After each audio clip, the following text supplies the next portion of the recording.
Olá, mais uma vez seja muito bem-vindo ao nosso canal. Meu nome é Charles Araújo e eu tenho uma palavra que muda a sua vida. Preste atenção uma coisa. É possível nascer uma plantação, uma árvore, sem que antes seja colocado a semente no solo? Você já parou para analisar que a semente que nasce no solo, ela nasce a semente que foi colocada lá, não a que a pessoa pretendia que nascesse. Exemplo, uma pessoa pretende colher arroz, mas se cai limão naquele solo, então nasce limão, não nasce arroz, que é o que ele quer. É impossível uma mulher nascer um filho antes que ela esteja grávida? É impossível, não é? A mesma coisa, é impossível a vida brotar de você e em você antes que você se encha da semente da vida, que é a palavra de Deus. O Espírito de Deus é a semente de Deus, é a semente da eternidade. Não existe outra maneira. Você pode ser preto, você pode ser branco, ser preto, ser rico, ser pobre, ser culto, ser leigo. Mas essa é a condição, não existe outra maneira pela qual o homem pode ser salvo, a não ser por esse entendimento. Quando você ouviu falar, que a Bíblia fala, que o mundo está no maligno, dentre as coisas que você deve entender o mundo tem como propósito de gerar semente da dor, da morte, da destruição dentro de você. Com os acidentes que você ouve falar, com as desgraças que está no mundo, é desgraça na televisão, é desgraça na tua rua, é desgraça na cidade, muitas vezes, infelizmente, na sua casa e muitas vezes com você. Você não sabe, mas que antes que essa realidade chegasse, foi semeada uma semente.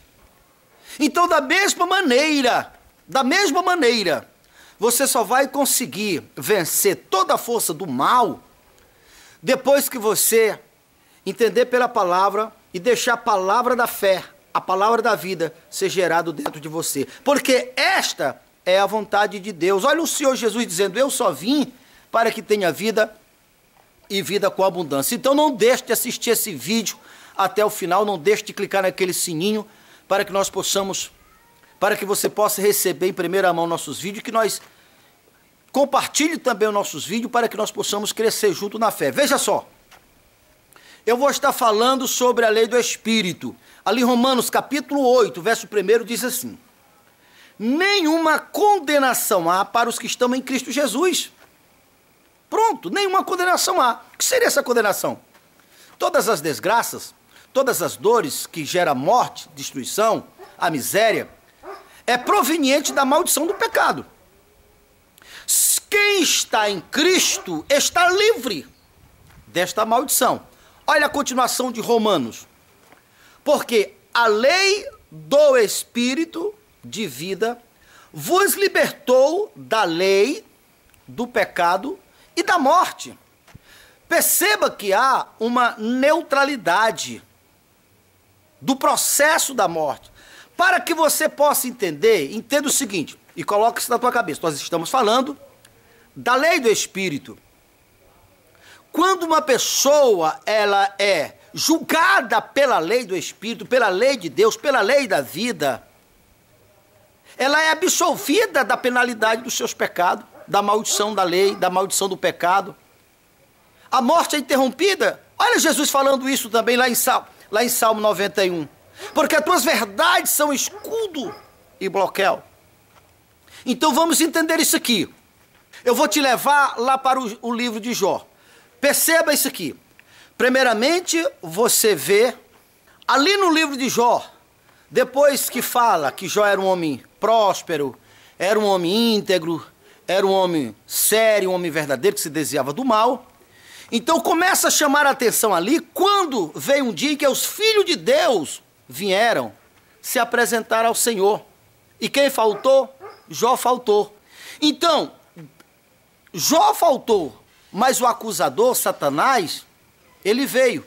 E quando ele veio, o que aconteceu? Preste atenção nisso. O Senhor Deus perguntou, tem visto meu servo Jó? Ali o que de fato Deus queria era exatamente registrar como é que se dá a morte, a maldição, como é que se dá como se adquire o direito legal, como Satanás adquire o direito legal de destruir uma pessoa. E que para isso era necessário que se usasse uma pessoa boa para que a gente pudesse ver que mesmo sendo uma pessoa boa, uma pessoa justa, que se nós descuidarmos, acontece conosco aquilo que aconteceu com Jó. Então, diante da pergunta, tem visto meu servo Jó? Vê que é um homem que teme a mim? É um homem fiel? Olha a acusação de Satanás. Também, tu prospera a ele, em tudo que ele coloca as mãos, tu prospera. Então, Satanás estava ali acusando a Jó e até acusando a Deus. Na verdade, Satanás estava dizendo que Deus, que estava sendo enganado por Jó, que na verdade Jó só era fiel a Deus, porque Deus o abençoava. Mas o que você precisa entender é, ali estava Deus na sua essência, ele sendo ele próprio um Deus abençoador. E que de fato Deus era a causa da prosperidade de Jó. De fato Deus abençoou a Jó.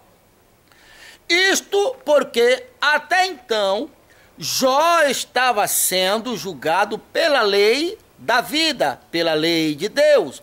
Porque Deus amou o mundo de tal maneira que deu seu único filho para todos que nele crê não pereça, mas tenha a vida eterna. Então isto durou até a acusação de Satanás. Você precisa entender isso, até a acusação de Satanás.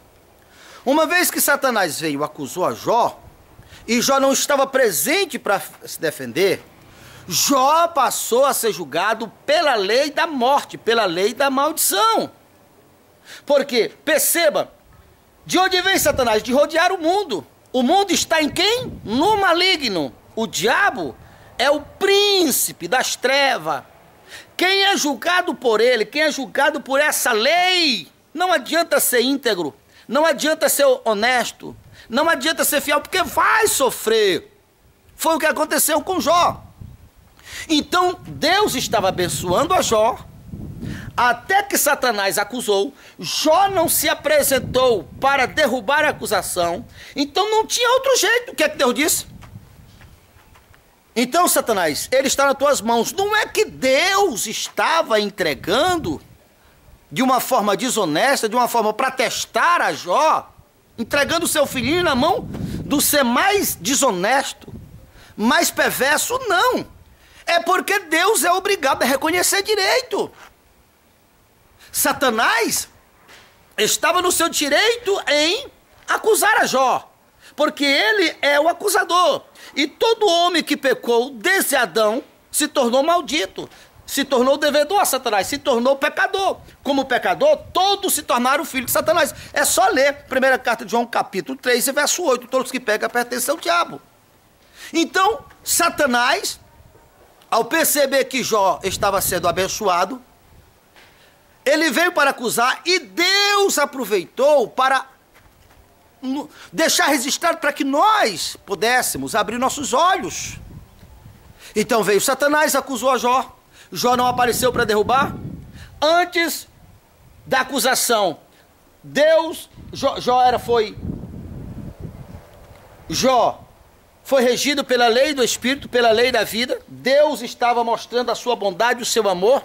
Depois da acusação, Deus reconheceu a lei do pecado, a lei da maldição, a lei da condenação. Jó passou a ser julgado por um outro senhor. Jó passou a ser pertencente a um outro senhor, porque o Satanás requereu o seu direito. Ele passou a ser julgado pela lei da condenação, pela lei da dor, pela lei do sofrimento. E aí você sabe o que aconteceu. O livro de Jó tem 42 capítulos, até o capítulo 3 registra esse momento. Foi 3 acusações: acusação contra as finanças, acusação contra a família de Jó, acusação contra a sua própria vida. Nesse da sua própria vida não executou porque Deus interviu antes. Até o capítulo 3. Do capítulo 3 até o 38, você vê o diabo operando, como Jó sofreu, mesmo sendo um homem íntegro, mesmo sendo um homem fiel, mesmo sendo um homem justo, mas sofreu. E ele, debaixo da opressão, Ele amaldiçoou a Deus, amaldiçoou a ele próprio, amaldiçoou o ventre que ele nasceu, o dia. Então, isso mostra uma pessoa debaixo da opressão, porque nesse interim ele estava sendo julgado pela lei da morte. Essa é a realidade da humanidade, por isso Deus registrou aquele acontecimento. Isso durou até Jó de fato conhecer a Deus. Quando Jó de fato conhecer a Deus, depois que Deus se manifestou para ele, Deus faz de tudo para chamar a atenção de uma pessoa. Você que está sofrendo, você não tem noção que Deus já tentou falar várias vezes, inclusive através dessa mensagem. É o questionamento que eu tenho feito: até quando as pessoas vão deixar eu comer o bolo da vida sozinho? Eu tenho orado e falado com Deus: Deus, eu não vou ser igual Noé. Noé passou 100 e tantos anos anunciando. Porque viver é bom. Deus amou o mundo de tal maneira que deu seu único filho para todos que dele crê. Essa é a realidade, esta é a vontade de Deus. E a vida e a morte é gerado pela palavra. Se a palavra que você ouve te leva a conformar, a aceitar como normal, a semente da morte está no seu coração. Assim como um grão, ao colocar na terra, nasce, o que está no teu coração é o que vai nascer. Mas se você deixar a palavra da vida gerar no teu coração, e essa certeza absoluta, nasce a vida do teu coração. Jesus falou isso lá em Mateus capítulo 13. A palavra de Deus é a semente, o coração dos homens são a terra. Vamos voltar para Jó. Quando Jó se convenceu que não se tratava de Deus, disse: Deus, eu te conheço. Eu te conheci apenas de te ouvir falar, mas agora os meus olhos te veem e me arrependo. Então Jó se arrependeu. Deus falou com ele: mata 7 cordeiros e 7 novilhos e faz purificação pelos teus pecados. Foi assim que Jó fez. Quando Jó fez o que Deus mandou, o que aconteceu? Deus restaurou, Deus quebrou, desfez, desmanchou o cativeiro de Jó e devolveu o dobro do que Jó tinha perdido. Abre seu entendimento, meu amado irmão. Por que isso aconteceu? É porque, mais uma vez, Jó passou a ser avaliado pela lei da vida. Ele passou a ser regido pela lei da vida, pelas leis do reino de Deus. E pelas leis do reino de Deus, ele, Jesus, que é o representante, que só veio para que nós tivéssemos vida e vida com abundância, você prospera, você tem paz, você tem saúde.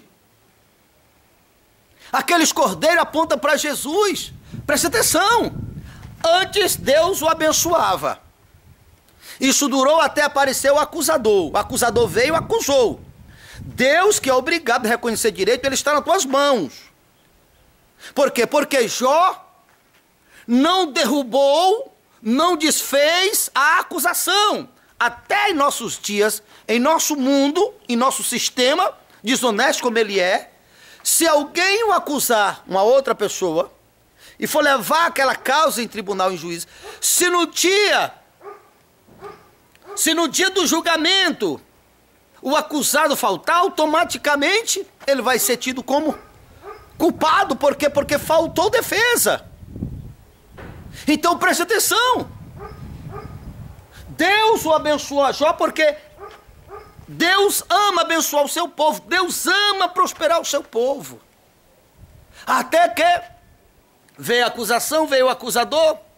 Ele passou a ser julgado por uma outra lei por causa da acusação. Se ele tivesse derrubado a primeira acusação, não tinha acontecido nada daquilo, para que nós entendamos.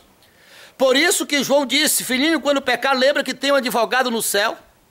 Isso durou até Jó matar os cordeiros. Quando matou os cordeiros, ele voltou novamente para o reino da vida, ser regido pela lei da vida que Paulo está esclarecendo, deu uma condenação para os que estão em Cristo Jesus, que não anda segundo a carne, mas segundo o Espírito.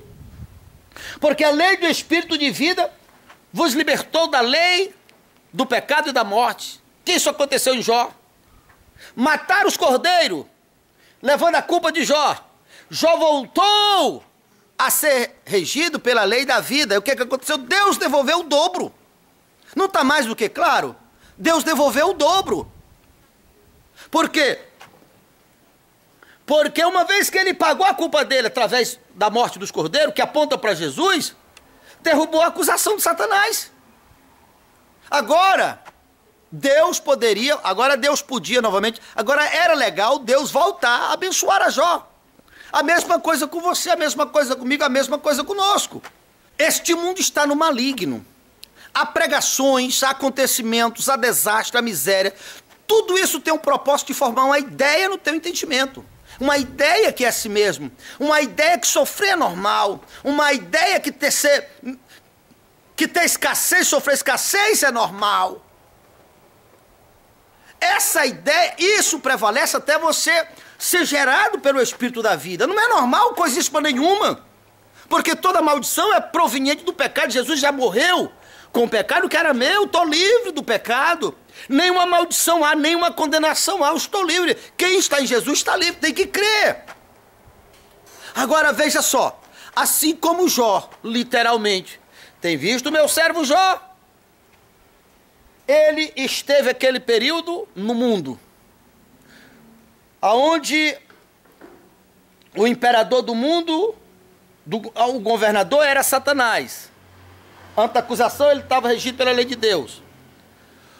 Hoje, aquilo que era literário é pelo Espírito. Preste atenção nisto. Hoje nós estamos na lei do Espírito. Palavra é Espírito. A minha palavra é Espírito e vida, disse Jesus. Eu falei no começo dessa mensagem, preste atenção uma coisa. É possível nascer uma plantação, um pé de arroz, um pé de feijão, ou mesmo um pé de manga. É possível nascer sem que antes tenha sido colocado a semente no solo? Não é a mesma coisa. Preste atenção. Qualquer desgraça, enfermidades e qualquer outro mal que está na tua vida só está porque lá nas tuas raízes, lá na tua terra, lá no teu coração, você não percebeu, mas o mundo semeou essa má semente. Através dos pregadores, lembra que dos pregadores de Jó, 3 só confundiam ele? Através dos acontecimentos. Mas o bom saber disso é a lei do Espírito. Presta atenção uma coisa. Mas se você se nutre pela palavra, entendendo a vontade, a verdade da palavra, a palavra que não volta vazia, a palavra que é Deus, no princípio era a palavra, e a palavra estava com Deus, e a palavra era Deus, e a vida é proveniente da palavra. Se você construir a palavra no teu espírito, como eu construí no meu, então aqui dentro de mim tem o maior do que o Criador de toda essa desgraça.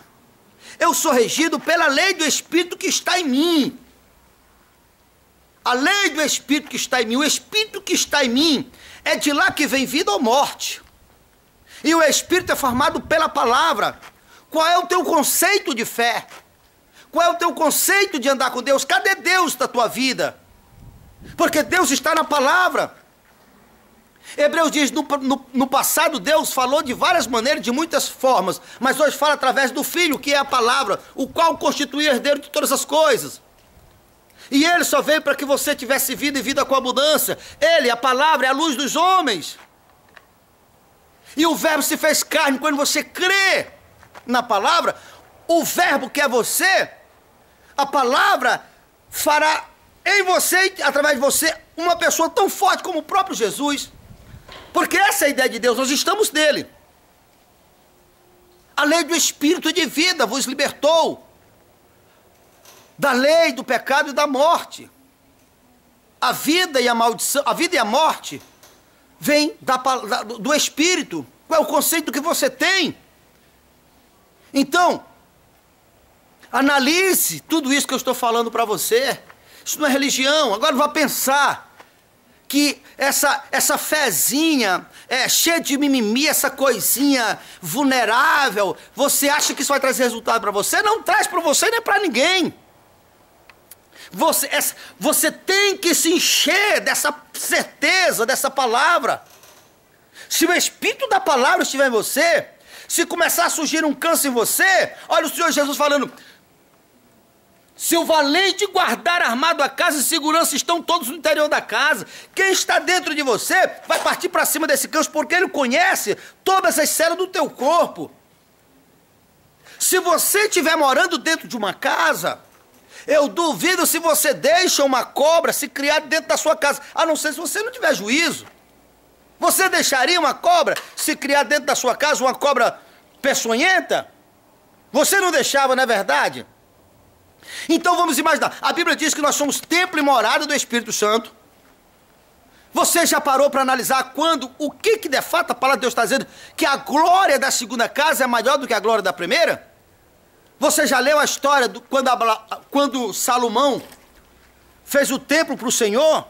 Que coisa linda, não foi? Quando ele orava ali, a glória de Deus se manifestou, Deus se fez presente, Deus reafirmou as promessas dele. Não foi maravilhoso? Aí de repente você leu, e a glória do segundo templo, da segunda casa é maior. Você pensa que é um segundo templo construído? Coisa nenhuma. Está falando da lei do Espírito da nova aliança, que agora o templo somos nós. Você é o templo de Deus. Se você crê em Deus, você é o templo de Deus. Então se estiver criando um câncer, uma AIDS, esse Deus que está dentro de você não faz nada, que negócio é esse? Pare, reflita, ou é ou não é? Pensa comigo. Porque se a palavra de Deus é verdade, eis aí vos dei poder para pisar serpente, escorpião, cobra venenosa e toda a força do mal, e nada absolutamente fará dano algum. É Deus falando. Eu só vim para que você tenha vida e vida com abundância, mas o ladrão só veio para matar, roubar e destruir. Então, se ele está dentro de mim, vê um ladrão chamado câncer, vê um ladrão chamado diabetes, vê um ladrão chamado escassez, porque lá em Jó, que é o modelo para nós seguir, foi 3 tipos de acusação. Acusação contra as finanças de Jó foi a primeira. A depois de adquirir direito, destruiu. Antes Deus abençoava Jó, porque Jó estava sendo regido pela lei da vida. Porque antes de ter o acusador, Deus estava sendo o bom pai que ele sempre gostaria de dizer para todo mundo, porque Deus amou o mundo de tal maneira que deu seu único filho para todos que nele crê não pereça. Lá veio o acusador, acusou a Jó. Deus reconheceu, porque Deus sempre reconhece direito. Ele está em tuas mãos. Deus não fez isso porque ele é mau, porque era um direito de Satanás. Direito adquirido, bens destruídos. Satanás fez a mesma coisa com a família. Satanás fez a mesma coisa com a própria saúde de Jó. Foi quando teve a intervenção. E quando concluiu, o contrário do que muitas pessoas dizem, Deus não disse: filhinho, eu estava apenas te testando, para ver se tu de fato me amava, para ver se tu de fato era fiel a mim. Filhinho, eu estava te provando, não é? Deus quebrou o cativeiro de Jó, destruiu o cativeiro de Jó. É diferente. Então, quando uma pessoa está em Jesus, a pessoa matou, corresponde de que quando Jó matou os 7 cordeiros, então nós estamos regido pela lei da vida, pela lei do Espírito de vida, porque a lei, nenhuma condenação há para os que estão em Cristo Jesus, que não andam segundo a carne. O nosso regimento agora não é mais humano, é espiritual, porque a lei do Espírito de vida vos libertou da lei do pecado e da morte. Agora, depois de Jó sofrer, lá no futuro, Deus novamente trouxe Jó para o seu reino e voltou a abençoar. Está mais claro? Precisa mais claro do que isso? É disso que Paulo está falando em Colossenses 1:13, porque Deus nos transportou do império das trevas, aonde Jó esteve, para o reino do seu Filho, para o reino do seu amor. Esse é o Deus amoroso, o Deus que ama o mundo de tal maneira. Agora, isso só nasce dentro de você se você construir a semente da verdade. Essa é a verdade de Deus. Essa é a verdade de Deus. Não existe mais religião de fora. Não existe essa coisa. Ou você tem o Espírito de Deus e será selado, porque o Espírito de Deus é o Espírito da imortalidade. É o Espírito que lhe assegura, se o maior estiver dentro de você, o menor, que é Satanás, não pode te destruir, não pode te dominar, não pode te vencer. Por isso que uma pessoa que está em Cristo é imortal. E enquanto ele estiver aqui, vai nascer o que está dentro do coração dele. Agora, essa fezinha que Qualquer acontecimento faz com que você remova da fé. Remova da fé. Não! Eu não aceito. Se eu descubro algum sintoma de enfermidade dentro de mim, eu vou para a palavra, eu brigo com a palavra, eu não aceito. Eu creio. Porque se eu sinto sintomas, qualquer coisa, e eu vou para a palavra, eu confesso a palavra, eu estou expondo a ousadia de Satanás. Como Isaías 54 está dizendo. Primeiro Deus diz: se atentarem contra vocês, saiba, não provém de mim, não partiu de mim. Aí em seguida diz: toda arma preparada contra vós não prosperará. Toda língua que ousar contra vós, em juízo, vós as condenará. Em Cristo, no reino do amor, no reino da vida. Então, uma vez que eu não aceito aquilo como normal, é uma invasão, é uma afronta. Então, eu ao questionar, ao guerrear, eu tiro todo o direito legal do diabo. O céu trabalhará por mim, o céu entrará em batalha por mim. Mas seria totalmente o contrário se eu aceitasse como normal. Porque eu sou julgado pela lei do Espírito. Se eu creio no Espírito, na palavra que saiu da boca de Deus, no amor que saiu de Deus, no que Ele disse, e me firmo nisto diante dos ataques, eu sou julgado pela lei da minha fé, pela lei do Espírito de Deus. Se Jesus disse que Ele só veio para quem tivesse vida e vida com abundância, eu não vou aceitar a enfermidade, eu não vou aceitar a escassez, eu não vou aceitar essas coisas como normal. Não, eu vou saber que a ousadia do inferno, a ousadia do mundo, a ousadia dos homens maus, eles vão tentar de todas as maneiras, tentar provar que a Bíblia não é confiável, que a palavra de Deus não é confiável. Mas se ele encontrar uma pessoa determinada, uma pessoa valente na fé, ele tentar 10 vezes, é 10 vezes que ele vai perder, e essa pessoa vai crescer 10 vezes mais. Porque é na temperatura das batalhas que o soldado é preparado. Agora, para isso tem que ter fé, tem que ter certeza. Não tem outro jeito. Não tem outro jeito. Essa fezinha vulnerável com mimimi não funciona. Agora, se o mal vem e me remove da palavra, o diabo vai agir como agiu na vida de Jó, e Deus não pode intervir. Porque eu estou julgado, eu passei a ser julgado, eu fui tirado do reino de Deus, do reino da vida, e fui levado para o reino do meu amigo, do meu inimigo. Porque ele é o príncipe das trevas, da maldade, da perversidade. Se eu creio na coisa mal, eu estou ouvindo algo que vem dele. Se o Espírito que veio dele está em mim, eu pertenço a ele. Por isso que eu digo, entendo que é religião. Não tem nada a ver com religião. Não é porque eu vou para a igreja, eu venho de uma igreja, que eu sou de Deus. É pelo Espírito que está dentro de mim. E não é nem tanto pelo meu Espírito. Tem o meu Espírito e tem o Espírito da palavra formado em mim. O meu Espírito tem que estar aliançado com o Espírito da palavra. O Deus da bondade, o Deus de amor, porque Deus é amor. Os acontecimentos ruins, as coisas ruins, é proveniente do inferno, do mundo, do sistema, dos inimigos de Deus. Mas eu tenho que provar que eu creio, está firmado na palavra. Não tem outro jeito. Mais uma vez eu quero pedir para você, que ele não é inscrito no nosso canal, se inscreva no nosso canal. Vamos crescer. Vem a fonte da vida, vem compre sem dinheiro leite mel, leite mel.